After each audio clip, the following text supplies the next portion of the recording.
நித்திரை கெட்டது கண்ணே என் சித்திர பெண்ணே, முத்திரை கண்டது முன்னே நீ தொட்டது பின்னே. நித்திரை கெட்டது கண்ணே என் சித்திர பெண்ணே, முத்திரை கண்டது முன்னே நீ தொட்டது பின்னே. பூபாளம் கேட்டேனே பொன்மானை பார்த்தேனே, பேசாமல் நின்றேனே பெண்ணென்று ஆனேனே.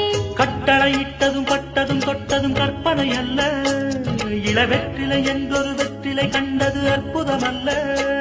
நீ தொட்டதும் சுட்டது பட்டுடை விட்டது நானே சொல்ல. பாராமல் பார்த்த நெஞ்சம்